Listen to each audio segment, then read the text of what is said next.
I I really love Art of the Beholder. I mean, I think we still have a long way to go. Yeah, it's a podcast, Art of the Beholder.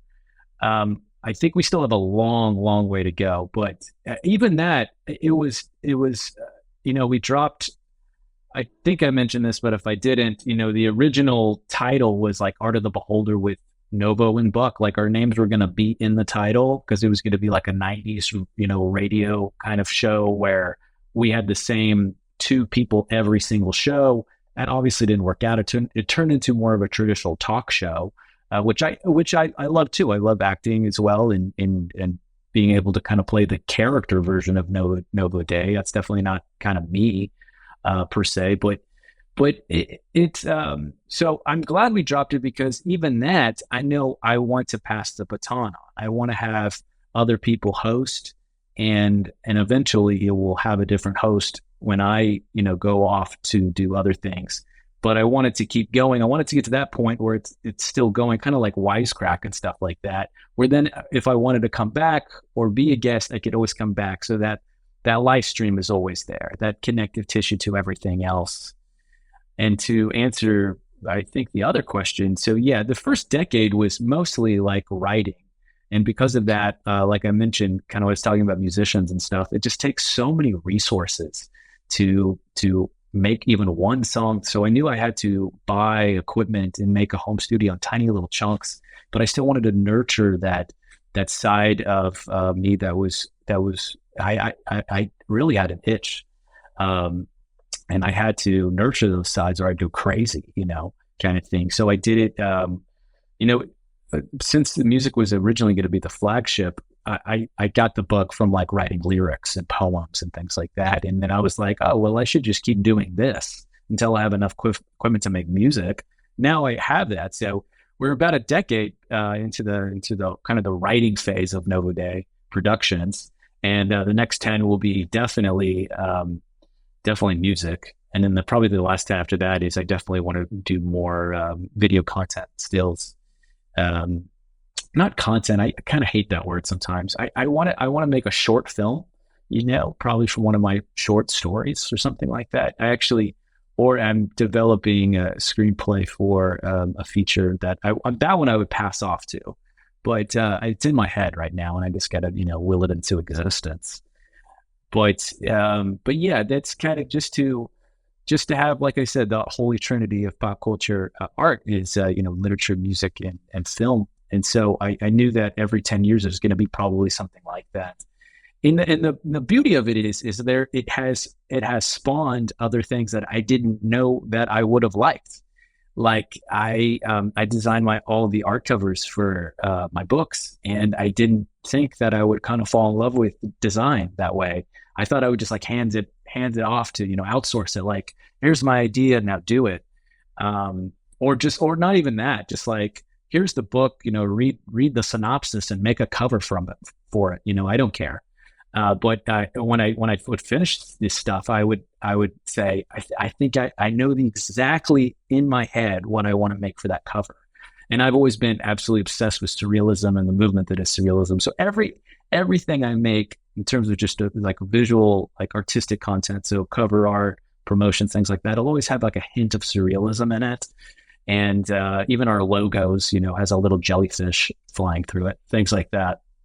And just like hints of it a little bit everywhere. It's almost like Easter eggs that you have to look for sometimes. But it is, it kind of, that's how I break it down. To your point with systems is, I'm kind of breaking all those worlds into 10-year gaps.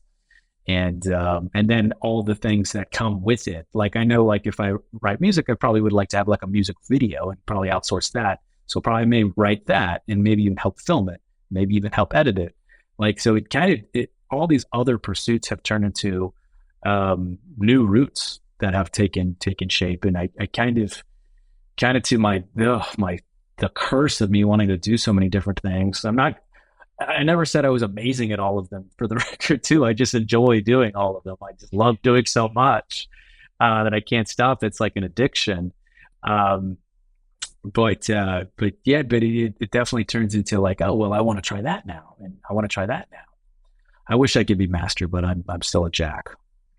Before we move on, we moved on from the AI conversation, but I couldn't help but think this is the interviewer, me, as a photographer. Does that scare your community? Like, right now it's very crude, Dolly and all the other stuff, but eventually it's going to get to that point where it's going to be so good that we cannot tell a difference. Right now we can tell a huge difference, right? Like every what was it, Late Night with the Devil, like them just like putting things in the background of the movie, and the whole like X, Twitter, Instagram verse like lit on fire, like you're using AI, it's an AI image. Like people just have this like super keen eye for this. And I think as a photographer, I assume you do as well, but I assume that your entire community is a little scared with this idea. Yeah, unfortunately, most people are morons, right? Most people are stupid and uneducated. And I think if you're able to educate yourself and inform yourself and find out about, and just think back, like certainly in the photography world, and I'm just speaking for photography now, but it probably spills over into what you're talking about with movies and video, filmmaking and video.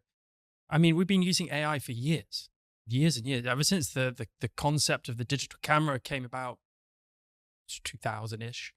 We're talking over 20 years ago. We've been using AI, and ever since the computer was invented. But there was no fear of being replaced, right? There was no fear of being replaced by the AI capabilities. There's always been an existential threat, whatever technology or whatever revolution has come about in human existence over the last 200-300 years. There's always something that we think will threaten our existence as humans.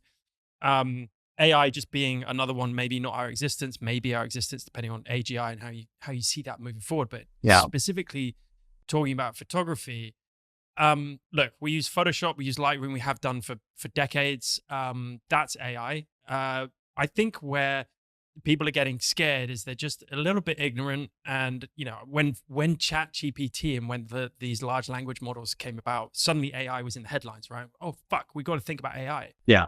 Then Midjourney came about and DALL-E and all these image generations. Like, oh yeah, well, we've been changing shit in Photoshop and in post-production in movies and images for fucking years. This is just the next level, right? So where and going back to what I talked about earlier with the regulations and the legislation around these kind of things, or even just authentication, right? Instagram now has, when you put a post on, you have to click a little box as to whether it's AI generated or not, which is a start. It's nowhere near the solution that we need. But if anything, in my opinion, and I've talked to some really big photographers around who kind of echo this point, is that it will make real photography more valuable. Yes, certain parts of the industry will probably be replaced. I'm thinking product photography, food photography, still life photography, maybe some advertisement for commercial, kind of big commercial brand photography. But real kind of photography as a fine art form, it will never be replaced, because people will always want that human.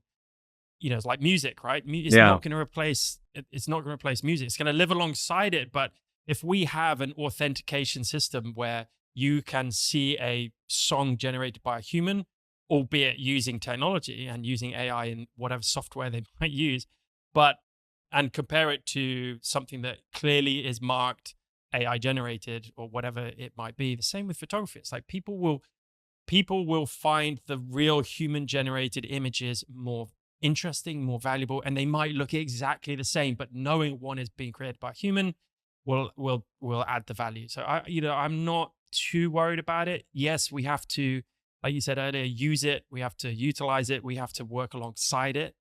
Certainly in the business and the system side of things. But personally, I'm not too worried about it. Photography will always be around, whether it would be a huge part of society. I don't know. I don't really care.